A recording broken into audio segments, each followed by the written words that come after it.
disebut oleh para ulama sebuah kaidah tentang mengenai nawaqidul Islam. Apa kaidahnya? Ini sangat penting ya. Disebut oleh beliau, man waqa'a fi mukaffir, barang siapa yang terjatuh di dalam perbuatan kekafiran. Yang pertama, au mubtadi'in, atau perbuatan bid'ah, au mufassiqin, atau kefasikan, wala yaqa'ul hukmu 'alaihi, maka hukum tersebut tidak akan terjatuh kepadanya hatta tatawaffar syurut, sampai tegaknya syarat-syarat, wa tantafiyan mawani', dan terlepasnya penghalang-penghalang dari syarat tersebut. Perhatikan ya, teman. Ya. Jadi barang siapa yang dia terjatuh ke dalam kekufuran atau terjatuh ke dalam perbuatan bid'ah atau terjatuh dalam perbuatan fasik, maka tidak ditegakkan hukum atasnya, ya. Atau bahasa lain tidak dikafirkan, tidak dijadikan ahlul bid'ah ataupun tidak dijadikan orang fasik sampai tegak atasnya syurut, ya, beberapa syarat-syarat, wa tantafiyan mawani', dan ya, hilang penghalang-penghalang dari syarat tersebut.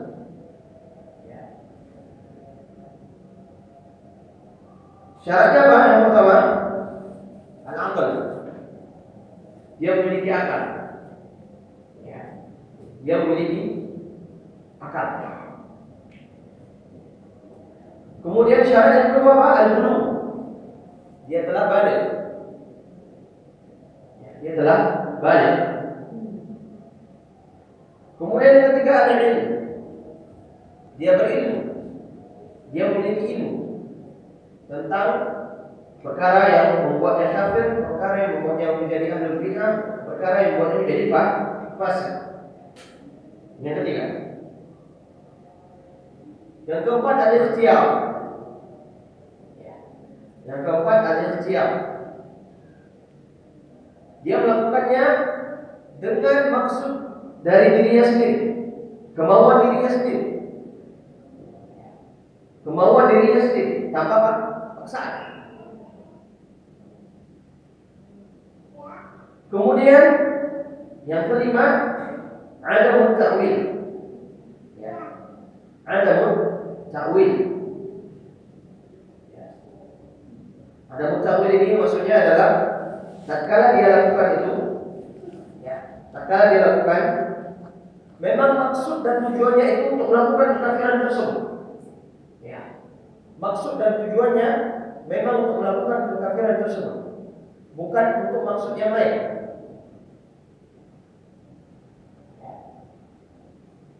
Ini yang kelima. Kemudian al-qasad.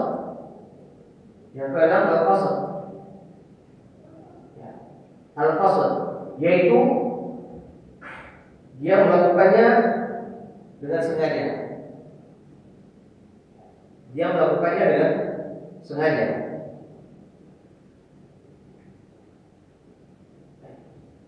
Ini syaratnya. Syarat untuk mengkafirkan, membid'ahkan dan memfasikkan orang lain. Ini secara global saja kita sebutkan. Adapun yang menegakkan hukum siapa? Qadhi, pemerintah. Bukan kita. Kita hanya mengetahui ilmunya saja. Adapun yang menegakkan hukum ini jelas bukan berhak kita. Tapi berhaknya siapa? Qadhi, pemerintah ataupun hakim. Seperti siapa misalnya? MUI. Nah, itu mereka yang dapat menegakkan hukum ini. Ini kaidah penting ya. Ini syaratnya. Ada 6 kan? Syaratnya. Kemudian bawahnya at-takfir wa tartib wa tafsir. Penghalangnya. Ya. Penghalang dari apa? Penghalang dari syarat ini. Apa penghalangnya? Yang pertama al-junun, gila. Lawan dari berakal. Kalau junun telah hilang akalnya. Dan mawani, penghalang-penghalang yang disebut oleh beliau ini adalah yang menghalangi syarat tadi untuk ditegakkannya hukum tersebut. Paham ya? Paham? Paham ya? Penghalang ini adalah penghalang. Ya, mawani ini penghalang yang menjadi penghalang untuk ditegakkannya syarat dari hukum tadi. Ya. Kalau ada penghalangnya ini, maka syaratnya itu tidak bisa tegak. Kemudian as-sighar. Sighar ini bermakna apa? Belum balik. Belum balik. Tatkala dia belum balik, maka tidak ditegakkan hukum kepadanya. Tidak ditegakkan hukum kepadanya.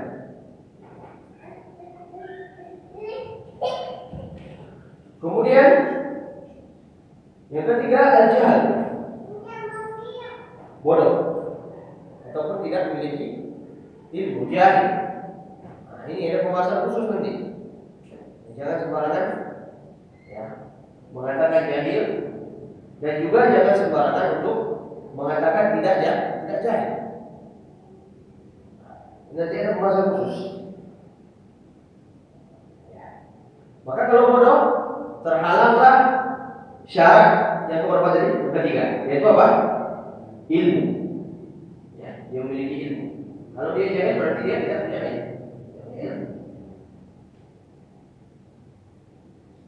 Kemudian al-ikrah. Al-ikrah maknanya adalah paksaan. Terpaksa dia melakukannya. Dan ini penghalang dari syarat yang keempat. Apa? Al-ikhtiyar. Apa itu? Ikhtiyar, pilihannya sendiri untuk melakukan hal tersebut. Ya, tidak ada paksaan. Dia dalam melakukan tersebut. Penghalangnya apa? Ikrah itu, dipaksa dia melakukannya.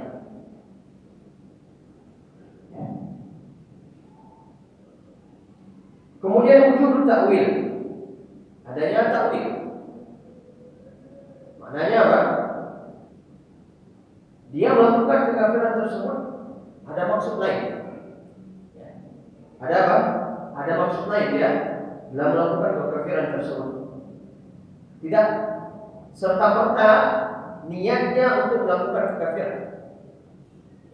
Tidak serta-merta niatnya untuk melakukan kekafiran. Kemudian al-khata'. Al-khata'. Al-khata' apa? Dia melakukannya tanpa dia sengaja. Tanpa dia sengaja. Ini menjadi penghalang dari syarat yang keenam, al-qasd.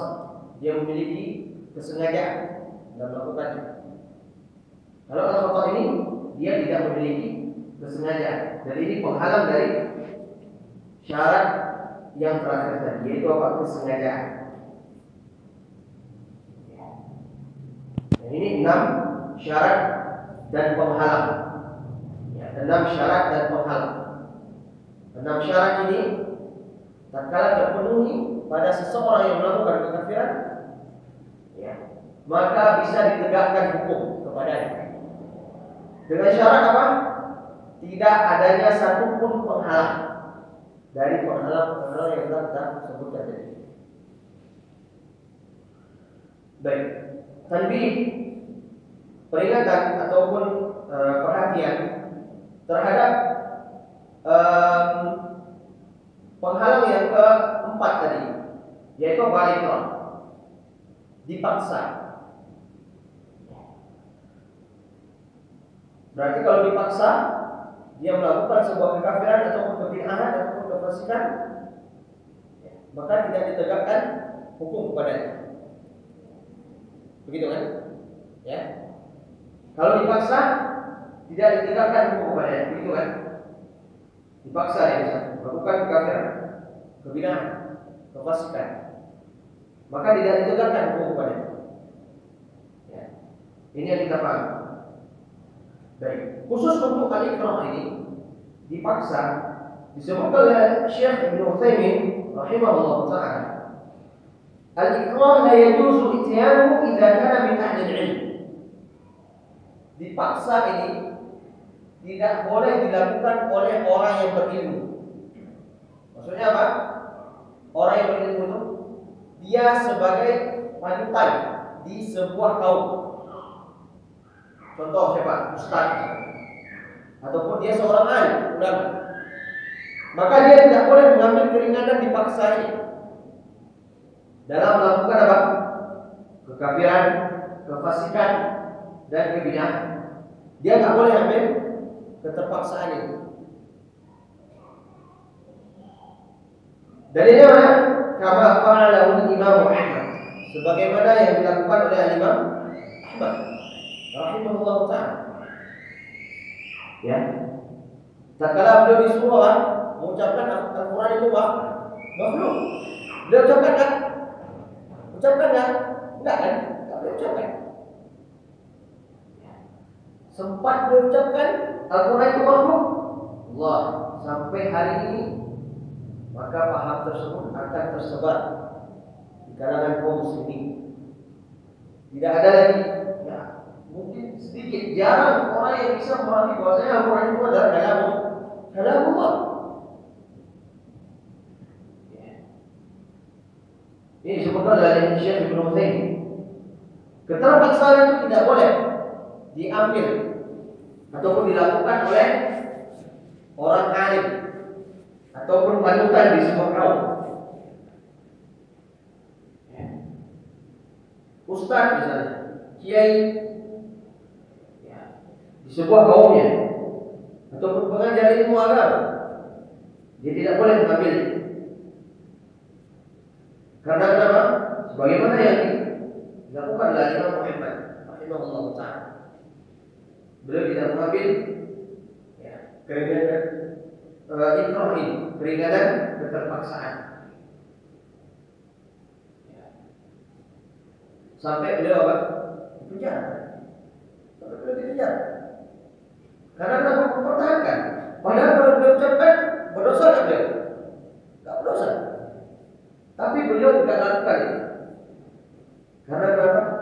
Maslahatnya, mafsadatnya, kerusakannya itu lebih besar daripada maslahat ini. Dan ini kaidah ya, disebut oleh para ulama. Jangan kita itu sembarangan untuk menghukumi orang sampai ada syarat-syaratnya.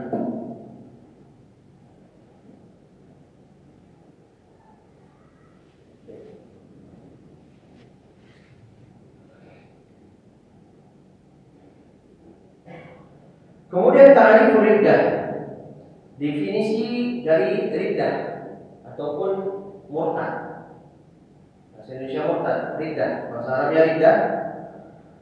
Ya, bahasa Indonesia yang kita sebutkan biasanya murtad. Baik. Disebutkan oleh para ulama, murtad definisinya adalah huwa alladhi yarji'u 'an dinihi imma biqawlin aw bi'tiqadin aw fi'lin aw bisyakk. Murtad adalah orang yang mereka itu kembali apa? Kembali kepada kekafiran, kembali dari agama Islam. Maksudnya kembali itu ada dia keluar dari agama Islam,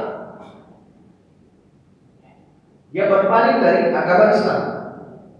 Imma biqaulin, baik dalam perkataannya, dengan perkataannya, atau bi'tiqadin, ataupun dengan i'tiqad, keyakinannya, atau bifi'lin, ataupun dengan perbuatannya, perbuatan badannya, atau bisyak, ataupun dengan keraguan. Ini definisi dari riddah ataupun murtad. Ini berkaitan erat dengan pembatal Islam. Karena kalau orang dia batal Islamnya, maka dia jadi murtad, keluar dari agama Islam. Murtad gimana? Murtad yang dia sadari ataupun tidak dia sadari. Bisa jadi orang itu murtad, tapi dia tidak menyadari. Contohnya siapa? Seperti para sahabat. Kaum munafikin ya. Kita bilang kaum munafikin, mereka melakukan salawat Nabi sallallahu alaihi wasallam. Kaum munafikin yang mereka sebutkan apa? Tatkala perang saya lupa perangnya, mereka sebutkan kepada Nabi sallallahu alaihi wasallam ya, sedang berbicara dengan teman-teman mereka. Mereka sebutkan apa? Kami tidaklah melihat orang yang paling banyak makannya, yang paling banyak tidurnya, yang paling banyak sedang ulangnya daripada Rasulullah SAW, Muhammad SAW. Mereka katakan apa? Istihza, mengolok-olok Nabi SAW. Ini mereka tak sadari ya, mereka sadar kan? Tak mereka sadari.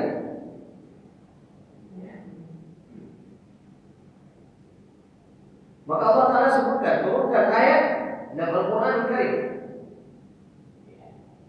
Pada surah At-Taubah, apa kata Allah Subhanahu wa Ta'ala? Mereka mengatakan innama naqulu wa nal'ab. Sesungguhnya kami ini hanya bersenda gurau, hanya bermain-main saja. Kemudian apa kata Allah Subhanahu wa Ta'ala? Qul abillah, katakanlah apakah dengan Allah, wa ayati, dan ayat-ayatnya, syariat-syariatnya, wa rusuli, dan rasul-rasulnya, kuntum tastahzi'un, kalian itu mengolok-olok. Kemudian kata Allah, la taqtadiru qad kafartum ba'da imanikum. Janganlah kalian itu beriktidar, meminta maaf. Qad kafartum ba'da imanikum. Kalian telah kafir setelah kalian beriman, kata Allah Subhanahu wa Ta'ala. Ini mereka sadari enggak ya, Pak? Enggak, mereka sadari. Mereka murtad tanpa mereka sadari. Niat mereka apa? Ingin bersenda gurau, ingin bermain-main, ingin bercengkrama.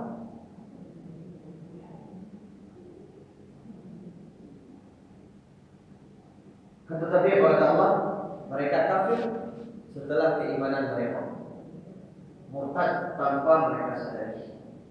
Ya. Ini jelas ya.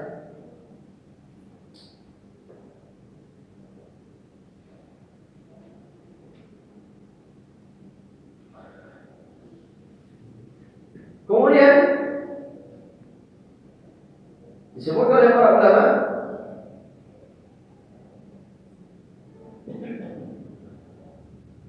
ada usul riddah. Usul riddah, pondasi-pondasi dari kemurtadan. Ada pondasinya, disebutkan ada 4. Yang pertama, qaulul kufri wasyirki min ghairi ikrah. Perkataan kekufuran dan kesyirikan tanpa dipaksa. Betul. Ini usul yang pertama, fondasi yang pertama. Kemudian usul yang kedua, fondasi yang kedua, i'tiqadul kufri wasyirk.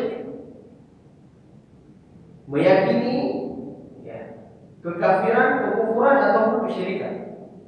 Kedua. Yang ketiga, fi'lul kufri wasyirk. Perbuatan kafir, kekufuran dan kesyirikan. Yang keempat, asyak fid din wa ma jaa bihi Rasul sallallahu alaihi wasallam. Keraguan terhadap agama yang dibawakan oleh Nabi sallallahu alaihi wasallam. Ini 4 usul riddah. Usul riddah namanya. Yaitu fondasi-fondasi dari kemurtadan. Kemudian beliau sebutkan contoh. Ar-riddatu bil i'tiqad. Contoh dari murtad dengan dengan perkataan. Bil qaul, yang pertama dengan perkataan. Kan yatakallama bil lafzil kufri wasyirk. Ya. Seperti orang yang dia berkata-kata atau mengucapkan kalimat lafaz dari kekufuran ataupun kesyirikan, ghairu mukrahin, tanpa dipaksa, sawa'un kana jaddan au hazan, baik dia bersungguh-sungguh mengucapkannya, serius dia ucapkan, au hazan, ataupun dia bercanda dalam mengucapkannya. Fa idza takallama bil kufri fa innahu yuhkamu alaihi bil riddah illa idza kana mukraha. Maka tatkala dia mengucapkan kalimat kekufuran ataupun kesyirikan, maka dia dihukumi. Ya, murtad kecuali tatkala terdapat penghalang, salah satu penghalang dari penghalang-penghalang yang telah kita sebutkan tadi. Ini contoh yang pertama. Riddah bil qaul, murtad dengan perkataan. Kemudian riddah itu bil i'tiqad, murtad dengan keyakinan. Contohnya gimana? Ayat tidak insan bil qalbi ma yunaqidul Islam mithl munafiqin. Tatkala seseorang dia meyakini ataupun berkeyakinan ya di dalam hatinya dengan keyakinan yang bisa membuat keislamannya itu batal. Mithlul munafiqin, seperti orang-orang memang munafik. Orang-orang munafik. Mereka zahir, mereka tampakkan, mereka bersyahadat. Iya. Kemudian apa? Mereka akui Rasulullah SAW itu adalah Nabi yang diutus oleh Allah Subhanahu wa Ta'ala. Tetapi di hati mereka apa? Berontak. Di hati mereka ini apa? Itu semuanya ada perkataan palsu. Itu adalah keyakinan dusta. Itu yang mereka yakini dalam hati mereka. Ini jelas ya, dia sebutkan di sini. Orang-orang munafik itu mereka jelas sekali murtadnya karena apa? Hati mereka. Jelas. Murtad mereka itu bukan karena perbuatan mereka, tapi karena apa? Hati mereka.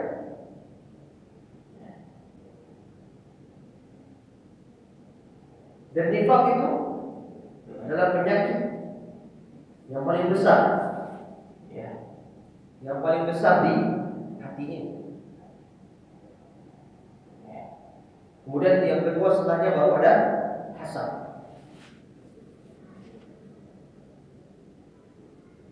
Kemudian al-riddatu bil fi'l, murtad dengan perbuatan. Misalnya anggota badan. Contohnya pada sebutkan beliau, ka'iyat ba'ali ghairillah, seperti orang yang mereka menyembelih sesuatu dengan untuk selain Allah Subhanahu wa Ta'ala. Fa idza dhabaha li ghairillah, apabila dia menyembelih kepada selain Allah Subhanahu wa Ta'ala, untuk selain Allah Subhanahu wa Ta'ala, kharaja 'an dinil Islam, maka mereka keluar dari agama Islam. Wartadda li'annahu 'abada ghayra Allah li'anna dzabha ibadah. Dan dia murtad karena dia beribadah, memalingkan ibadahnya kepada selain Allah Subhanahu wa Ta'ala. Dan menyembelih adalah ibadah kepada Allah Subhanahu wa Ta'ala.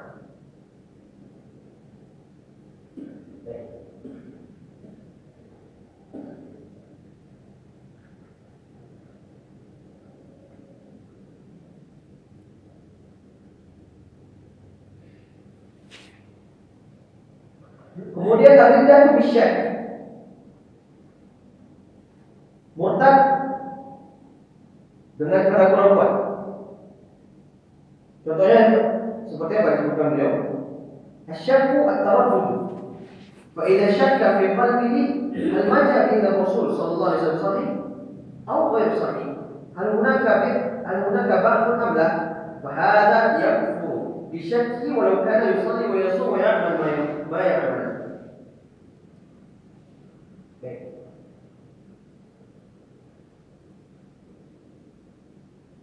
Contohnya seperti orang yang dia ragu dan bimbang. ragu dan bimbang terhadap apa yang dibawa oleh Nabi Shallallahu Alaihi Wasallam dalam hati. Sahih atau tidak sahih? Benar atau enggak yang dibawa oleh Nabi Shallallahu Alaihi Wasallam tersebut? Ini padahal dia sudah syahadat. Dia syahadat, kemudian dia mengumumkan syahadatnya, misalnya, ataupun tampak dari zahirnya amalan-amalan keislaman, amalan-amalan keimanan. Sahih apa yang sahih?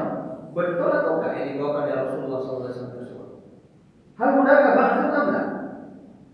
Di sana ada enggak? Apakah nanti ada yang namanya hari kebangkitan atau enggak? Bahasa yang bisyaki. Maka yang seperti ini dia kafir dengan keraguan-keraguannya dan kebimbangannya. Walau kana yusalli, ini perhatikan ya. Walaupun dia salat, wa yasum, walaupun dia berpuasa di bulan Ramadan, wa ya'mal ma ya'mal, baik dia itu beramal dengan amalan-amalan syariat yang Allah Subhanahu wa taala perintahkan. Berarti apa jemaah? Zahirnya dia kita tampak zahirnya dia itu apa? Orang beriman. Zahirnya dia tampak orang beriman. Dia salat, dia puasa, dia berhaji, masya Allah, dia umrah, dia sedekah, dia berinfak dengan hartanya. Tapi dia bisa murtad. Dia bisa murtad dengan beramal syariat dari Allah Subhanahu wa taala. Gara-gara apa? Ragu. Gara-gara apa? Ragu. Bimbang.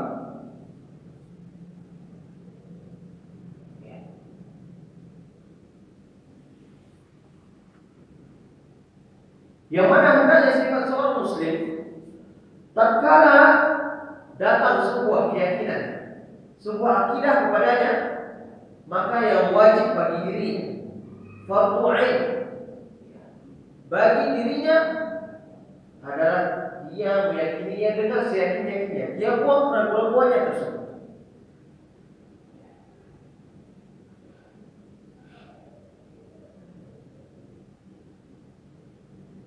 Makanya Nabi Sallallahu Alaihi Wasallam sebutkan dalam hadis yang diriwayatkan oleh Imam Bukhari. Apa kata Nabi Sallallahu Alaihi Wasallam? Da ma yaribuka ila ma la yarib. Kata Nabi Sallallahu Alaihi Wasallam. Tinggalkanlah yang meragukan bagimu, kata Nabi Sallallahu Alaihi Wasallam. Ila ma la yarib. Kepada apa? Kepada sesuatu yang engkau tidak ragukan.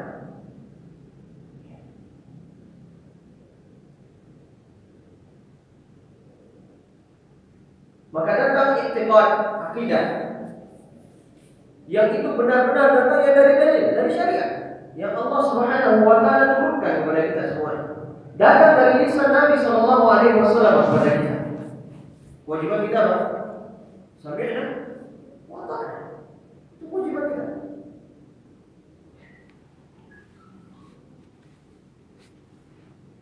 Sebagaimana Allah Taala sebutkan dalam Al-Qur'an Al-Karim, innama qawlul mu'min idza du'u ila Allah wa rasulih liyahkuma bainahum ay yaqulu sami'na wa ata'na.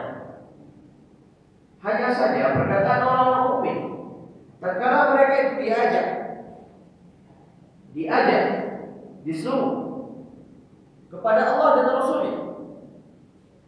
Ini syariatnya jemaah.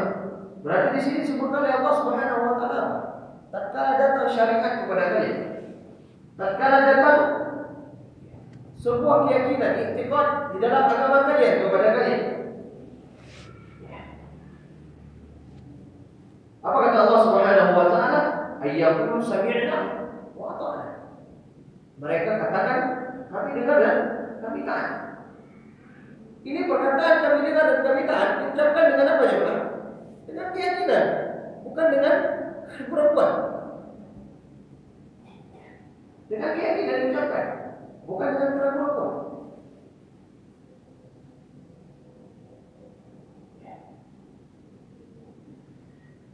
Ini murtad dengan keraguan, kebimbangan.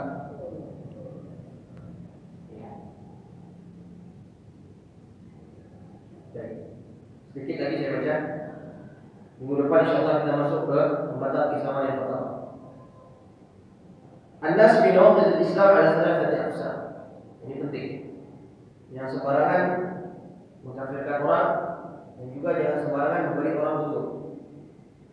Ini penting. Kata beliau, an-nas fi nawaqidil Islam ala thalathati aqsam. Manusia itu di dalam nawaqidul Islam, di dalam menghukumi pembatal-pembatal keislaman itu ada 3 golongan. Yang pertama, al-awwal alladzina yughaluna fi takfir wal hukmi 'ala an-nas bil kufri wa yukaffiruna an-nas min ghairi rawiyatin aw fiqhin aw ma'rifatin wa hadha mabda'ul khawarij. Kata Syekh Khalid bin Saif As-Saif, yang pertama, keadaan yang pertama adalah orang-orang yang mereka ghulu, berlebih-lebihan fi takfir, dalam menghukumi kekafiran, wal hukmi 'ala nas, dan menghukumi manusia bil kufri, dengan kekafiran, kebidahan ataupun kefasikan, wa yukaffiruna nas min ghairi rawiyatin, dia mengkafirkan manusia, menghukumi manusia itu kafir tanpa ilmu. Pertama. Kemudian tanpa kaidah, atau ma'rifatin, tanpa pengetahuan yang disebut oleh para ulama. Wa hadza mabda'ul khawarij. Dan yang seperti ini adalah cirinya orang khawarij.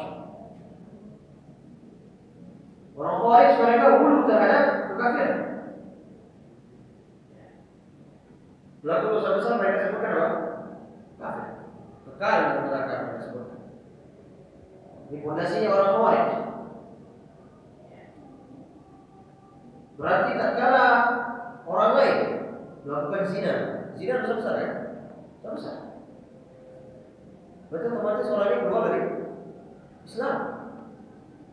Berarti bagaimana dengan hadis pelacur yang Allah Ta'ala sebutkan, yang Nabi SAW sebutkan, yang dia memberi minum anjing, itu masuk surga kata Allah Subhanahu Wa Ta'ala, kata Nabi SAW. Apa mereka tak pelajari hadis ini? Apa mereka tak pelajari hadis ini? Bagaimana mereka buat bodas? Mengkafirkan pelaku dosa besar. Terkenal ya, Khawarij ini dibahas oleh para ulama mukaffir sahibul kabair. Mereka adalah tukang kafir, pelaku dosa besar. Ini terkenal mereka di kalangan para ulama Khawarij.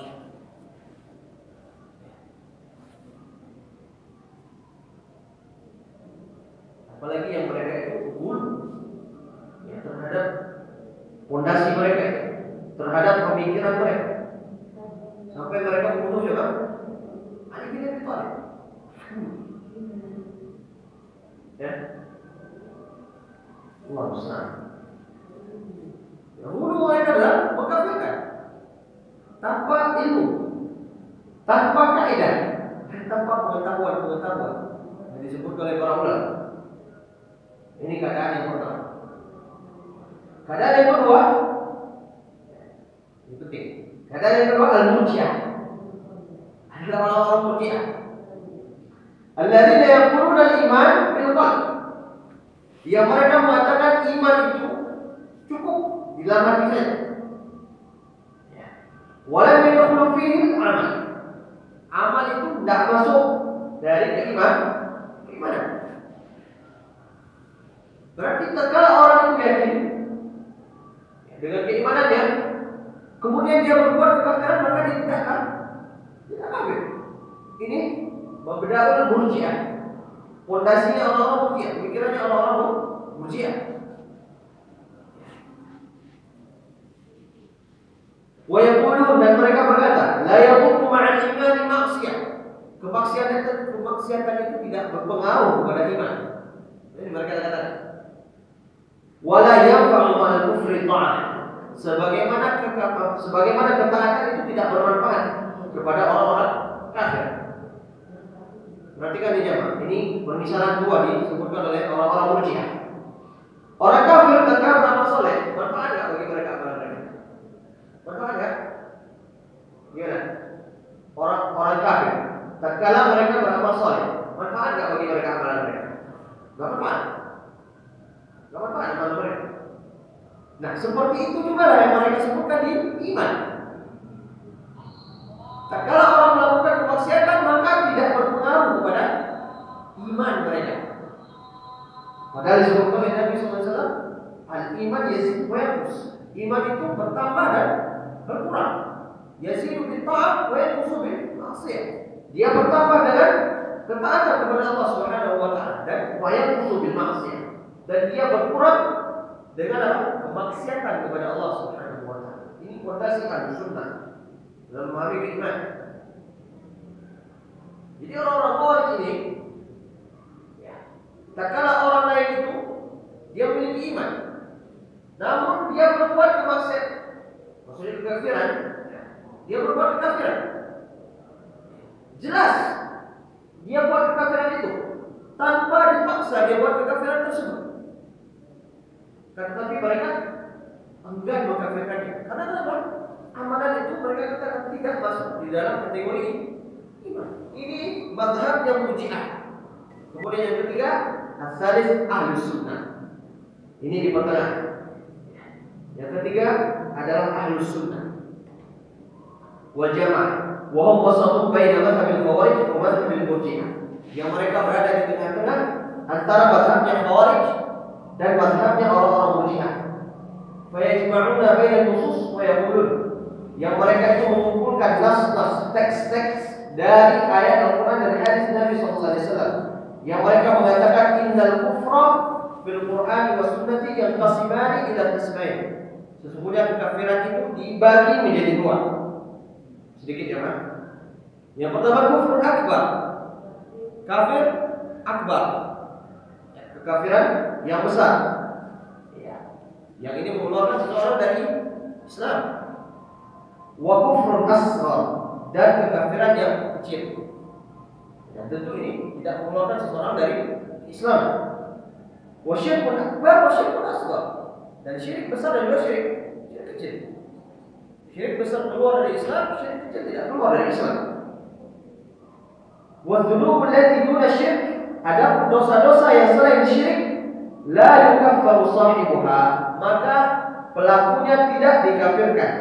Di dunia, wahya tahtal masyiati fil akhirah. Adapun kondisinya tatkala di akhirat nanti dia tahtal masyiah, di bawah kehendak Allah Subhanahu wa taala. Tatkala seorang melakukan dosa di dunia, dosa besar maksudnya, dia melakukan dosa besar, kemudian dia mati tanpa bertobat, belum bertobat, maka dia tidak dikafirkan. Ingat, tidak dikafirkan. Karena dia tidak keluar dari Islam. Adapun kondisinya di akhirat nanti disebut oleh para ulama apa? Tahtal masyiah. Mereka di bawah kehendak Allah Subhanahu wa taala. Insya'a ghafar wa in lam yasha' azab.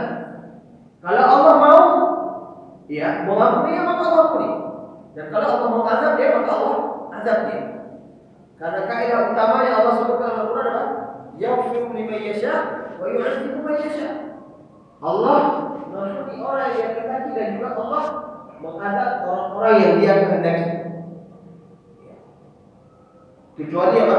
Kecuali pembatal keislaman. Pada malam hari ini kami cukupkan sampai di sini. Subhanallah wa bihamdik, asyhadu an la ilaha illa anta, astaghfiruka wa atubu ilaik. Assalamualaikum warahmatullahi wabarakatuh. Dakwah semampumu.